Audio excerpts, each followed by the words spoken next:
নমস্কার।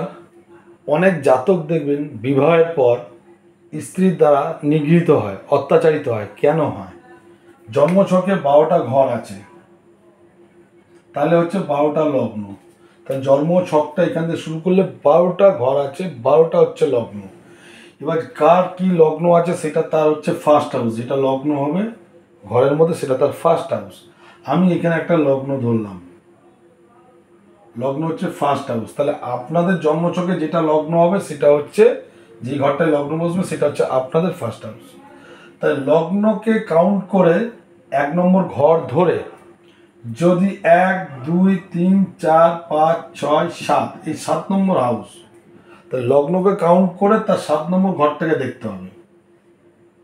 ঠিক আছে? তাহলে যদি এটা লগ্ন হয় কারোর, এটা যদি ফার্স্ট হাউস হয়, তার 7 নম্বর ঘর হচ্ছে 1 2 3 4 5 6 7। ঠিক আছে? যদি লগ্নের মালিক যদি লগ্নের 7ম ঘরের মালিক যদি লগ্নে অবস্থান করে, এই ঘরটায় 7ম ঘরের মালিক যদি বসে থাকে, বা এই 7ম ঘরের মালিক যদি লগ্নের মালিক যদি এই ঘরটায় যদি বসে থাকে, 7ম ঘরের মালিক যদি বসে থাকে, তাহলে এই জাতক অল্প বয়সে বিবাহ হয়, জাতকের শীঘ্রই বিবাহ হয়, অর্থাৎ জাতক অপেক্ষাকৃত অল্প বয়সে বিবাহ হয়।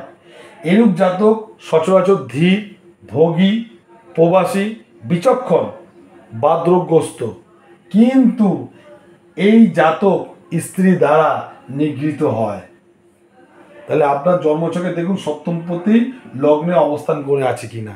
ভিডিওটি ভালো লাগলে লাইক এবং শেয়ার করুন। নমস্কার।